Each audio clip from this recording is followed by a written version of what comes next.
Zerline out now to kick this one away. And this will not be returnable. It's out of the back of the end zone for a touchback.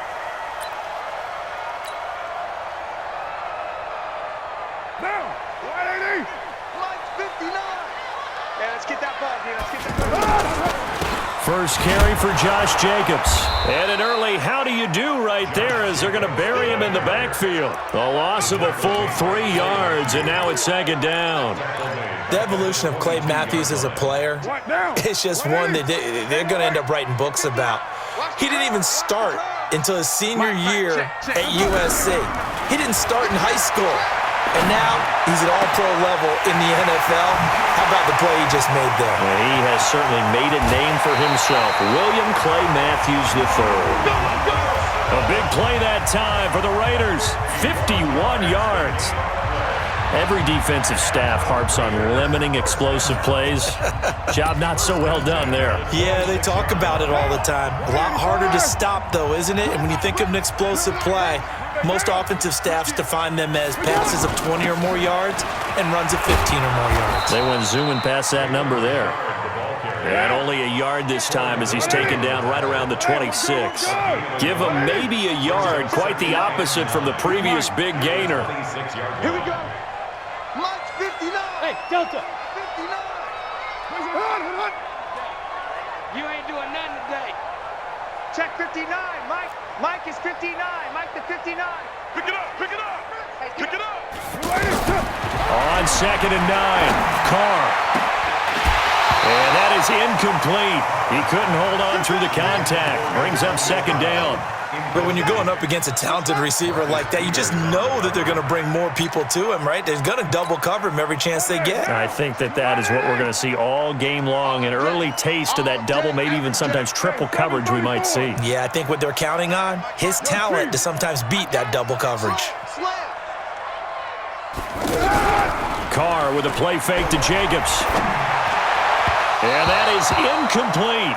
Just a little beyond the reach there of his receiver. That's probably one he wishes he had back. He wishes it had been 7-on-7 in practice, or maybe even routes versus air, because that's a completion he makes, 9.9 times out of 10? Just missed that one. Carlson able to put this one through. And the Raiders jump out to a 3-0 advantage.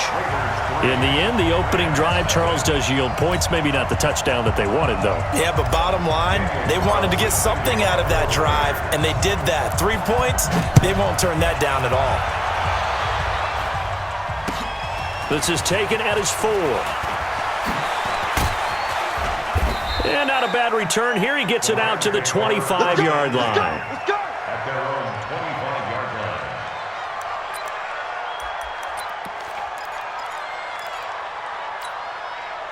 Goff will lead the Rams up here 1st and 10 at their 25-yard line. Here's the first carry now for Todd Gurley.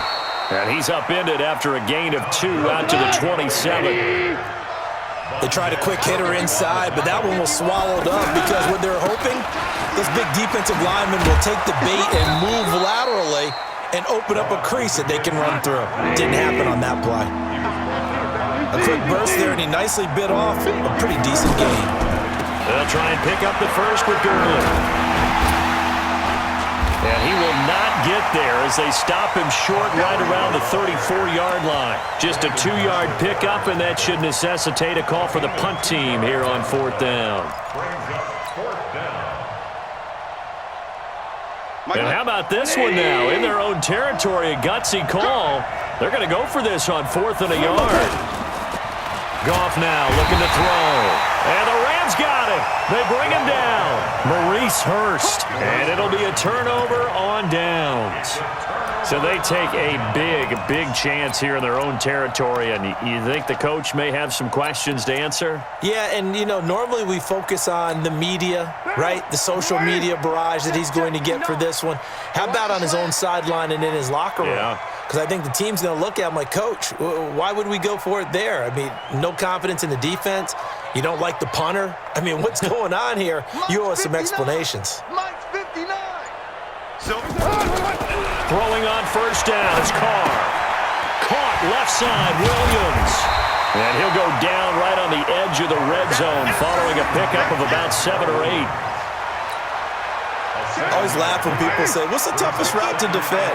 And I'm like, any of them, especially if it's a good receiver.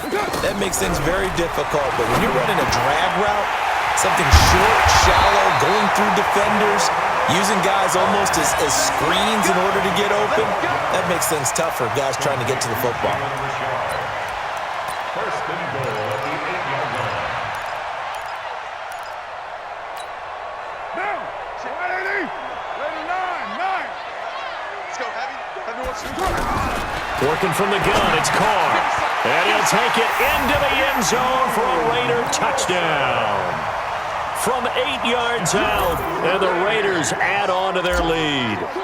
The tight end position has always been dangerous, especially in the red zone, short field.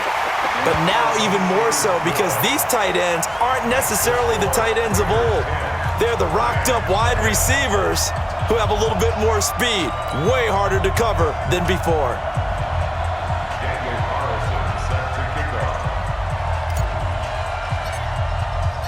Following the touchdown, ready to kick it away is Carlson.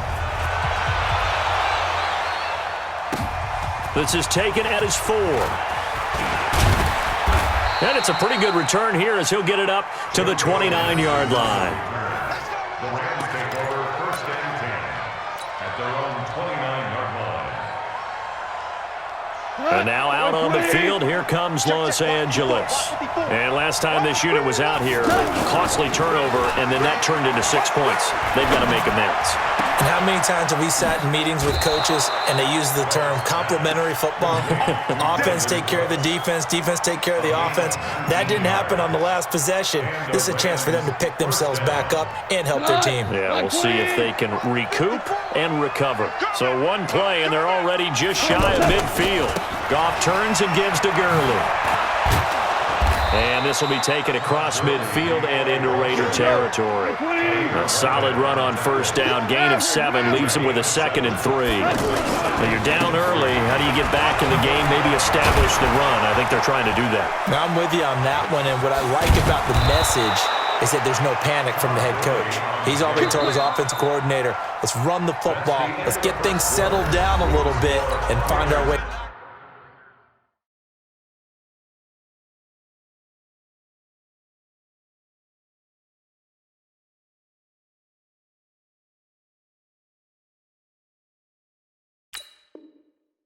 Back into this game.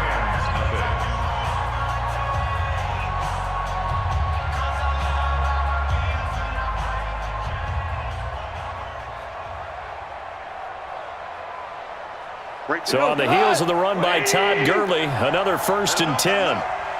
Let him know, let him know. Check.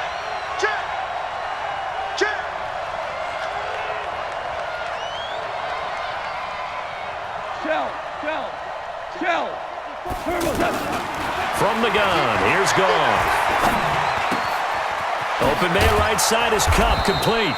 And he takes it down to the 10-yard line. Another good gain. That's now 35 yards combined on those last 2 plays. On 1st and goal, Gurley. And he's going to take this one in for a Rams touchdown.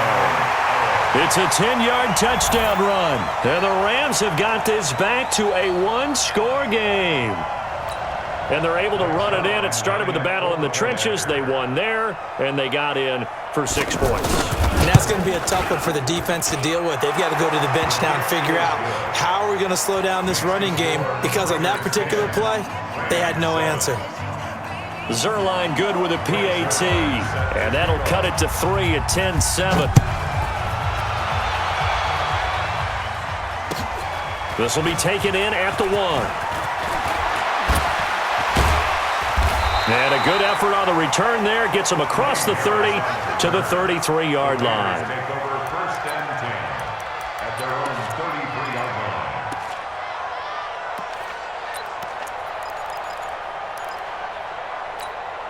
line. Now the Oakland offense heading back onto the field to take over. They're starting to put some space here. You know, first quarter, they didn't look so hot offensively. This second quarter, though, they've looked really good. They've jumped in the saddle in a big way now, and now they're in full gallop. I mean, before, kind of cantering around a little bit, right, trying to feel their way, not getting done what they wanted to, but somehow they put it together with play calling, execution, and now there's a pretty big gap. And they'll look to make that gap even bigger here.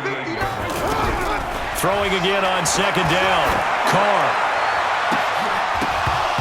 And that's going to be incomplete. Too tough to hold on to that one. It's second down. Those passes out that far wide always make you hold your breath a little bit. Felt like it was in the air for a while. What it does is it allows a defender to gain some ground, come from a long distance, and have a chance to affect the pass. From the gun on third down. Carr. Now he'll dump it underneath to his running back. Complete. It's a gain of 8, and it'll wind up moving the chains. And just in general, Charles, on a play like that, how tough is it for the defense to account for a running back essentially being a receiver downfield? It's very difficult, especially if the running back has skills like a receiver, and you're aware of that before the game even begins. So throughout your practice sessions, you're going to want to be aware of him. Where is he lining up? What can he do? What kind of damage can he do to us downfield? And who can match up with him without weakening our overall defense? You're exactly right. It's a tough task to match up to him. It's a loss of 11 on the play. And that'll bring up second down. Carr going to throw. And on the left sideline, he caught it, but out of bounds, according to the head linesman. Incomplete. So the ball a little late getting there, and it's third down. I know for us it's fun, and it's not so much fun for the rookie receivers when we see them coming into the league, and we're good at training camps. You see them working on. And down he goes on the pressure from the Rams defense. The perennial Pro Bowler Aaron Donald gets the sack. We've watched this a long time, and I still don't believe we get it. Third and long, why are you calling play action? Yeah, because they're not going to bite defensively, right? No, not at all. I did have a coach explain to me years ago that for some teams, that's how they have to deal with pass protection and their line blocking, but to me it seems silly. Yeah, well, they're silly, and it leads to a play action sack. 58's the money. 58's the money. You better be afraid of me. Here we go on fourth down with Carr. He's going to loft one deep left side here. It's caught inside the 25. Fourth down conversion plays, you usually think 1, 2, 3 yards, maybe 10. Not there. What a huge pickup as the Sticks make a drastic shift forward.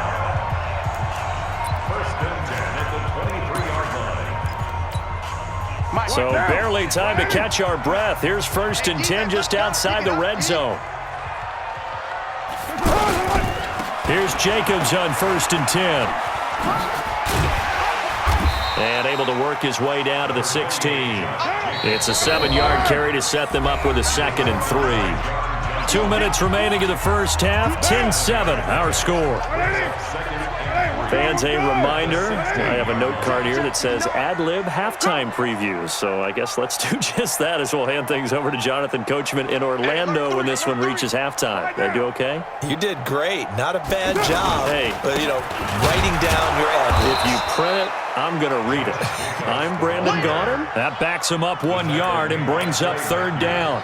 That didn't appear to be a run blitz. He just darted in once he saw the run develop. That appeared to be a case of see ball, get ball.